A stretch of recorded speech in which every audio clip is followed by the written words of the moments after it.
I don't even have words for this.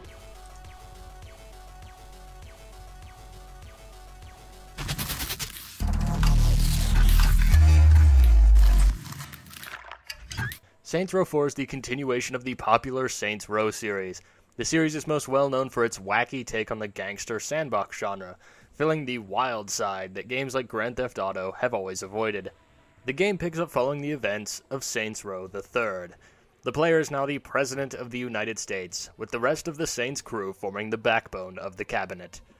Things quickly go awry, with the terrifying Zinyak crashing a press conference at the White House, toppling the power structure of America, and after a small bout of destroying alien spaceships, capturing the player and implanting them into the simulation. This programmed version of reality is where the majority of the game takes place, and takes the form of a slightly altered version of Steelport, where the aliens have imprinted their rule on society. So begins the tale of the President of the United States. Let me tell you, what an interesting journey it is. The number of times I found myself grinning or even laughing throughout Saints 4 is an impressive feat. I would like to share those specific experiences with you in all their over-the-top glory and neon-colored spandex, but that would be spoilers. My hero was a smaller female, dressed as if the next steampunk apocalypse was right around the corner. World War I gas mask, dress shirt and vest with sleeves rolled up, some high boots, and a Han Solo style of tight pants, and I was ready to go. Customization in the latest installment adds a few new items to the huge array of items available for player customization. It is as fantastic as always, and offers an array of clothing from the suit of the President to the leather chaps of a dominatrix. I created a sexier version, read as grown-up and female, of the Empty Child. Black and brown intermingling on a suit that would make a noir detective shit himself with jealousy, and a French accent that could melt the heart of any man in existence. It was creepy.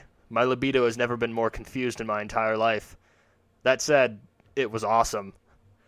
After a very short introduction, I was given a spaceship, filled to the brim with places that my soon-to-be-rescued homies would hang out. It wasn't the Normandy, but it would do. Talking to homies is a fun little side dish, feeding out some pretty funny snippets, and in lieu of making the Mass Effect bashing official, allowing you to have some casual rough sex with each and every member of your little coup d'etat. The Matrix-esque world of Steelport is brimming with things to do. Side missions feature more variety than ever, ranging from hacking stores in a pipe minigame similar to BioShock to rampaging through town in giant mech suits and tanks.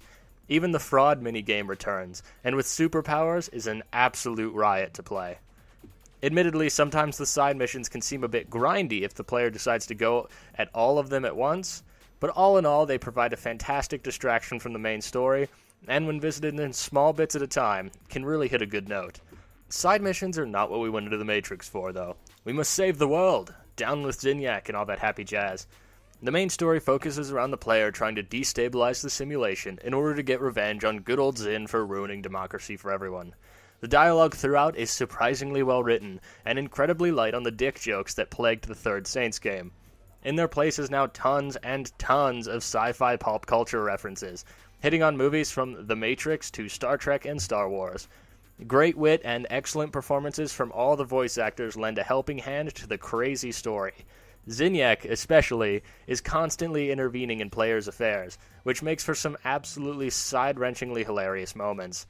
You say he's just a friend. Oh, baby, what the hell? You got what I need. Oh my god, he's messing up my favorite Say song. he's just a friend. Oh, He's just a friend.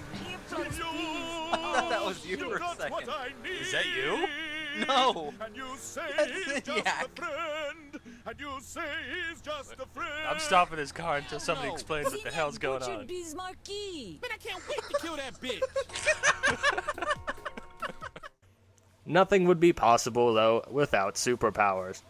Serving as perhaps the game's greatest strength, the player gains and upgrades superpowers throughout the campaign and through side missions. Starting off, I traveled by car. It seemed slow, just like in Saints 3, but it got me from point A to point B. Fast forward an hour and I could jump halfway up skyscrapers. An hour further and I could run faster than any car on the road. Even further, and I could run faster than bullets, jump higher than the tallest skyscraper, shoot ice from my hands, and slam into the ground with enough force to cause a shockwave that could decimate an entire city block. Each power is remarkably fun to use and incredibly well implemented from a mechanical standpoint. Everything is responsive, and using powers in tandem with guns is an absolute blast. Superpowers are a double-edged sword. Unfortunately for whoever worked on car customization, superpowers very quickly eliminate the need for any form of motor transportation. It's a shame, too, because car customization has actually been expanded, and creating badass supermobiles essentially becomes something that only those who prefer to get to their destination slower do. On a small note, guns can also be customized with different skins alongside their traditional upgrades. I even hauled an Alien's pulse rifle around for a while, which is totally awesome. While incredibly fun, the game does have a slew of issues. First and foremost, Saints 4 is not the most technically sound game. More times than I would like to remember, especially later in the game, cutscenes would fail to trigger because of animations that were already in progress. Crashes and loading screens that never end occurred pretty regularly, especially in cooperative.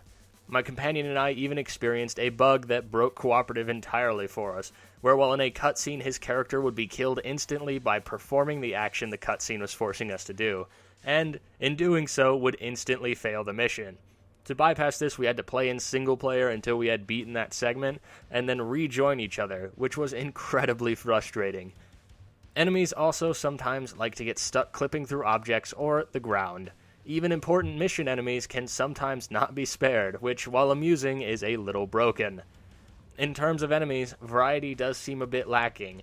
There are very few variants of the Grunt, which is understandable, but the most jarring hit was the lack of different lieutenants headed up towards the end.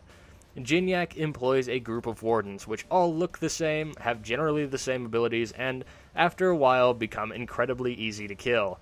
It was a bit disappointing given the only variation on bosses is in story missions, and even those are killed rather easily using minorly upgraded weapons. Plus, the wardens ruin the notoriety system in the sandbox. Notoriety is gained up until the point that a warden will drop from the sky, raining fire around the player. It's cool up until the 30th time you've seen it. The biggest issue lies in the fact that after building notoriety up, the warden shows up, dies, and then all that notoriety is just gone. It was fun in Saints 3 to see how long you could survive the onslaught of army men and tanks, but that element is gone without the use of a cheat that prevents the wardens from spawning in the first place. The game is a slight graphical upgrade to Saints 3. The option menu does lack some of the niftier settings that PC gamers have generally gotten used to. The one that really struck home is the lack of the ability to turn off motion blur, which I generally find sickening to look at.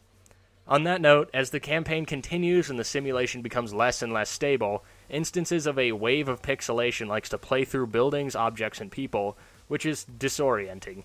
It would serve as a nice touch to the feeling of being inside a simulation, but it occurs so often that at times it becomes almost headache-inducing. Saints Row 4 is the culmination of all the silliness up to this point. It is comfortable in its own shoes, and throws no punches in delivering an intense, joke-packed thrill ride to players. It ramps up the crazy with superpowers and matches them with well-written dialogue and snappy mechanics. It falls a little short on the technical side, but for the amount of fun and the 20 hours it took us to beat the campaign, I'm excited to jump back in and shoot some lethal dubstep wubs at some alien cannon fodder. Saints Row 4 from Volition and Deep Silver gets an 8 out of 10. It is available on Steam now for $50 or your regional equivalent. Until next time, stay awesome, and are you my mummy?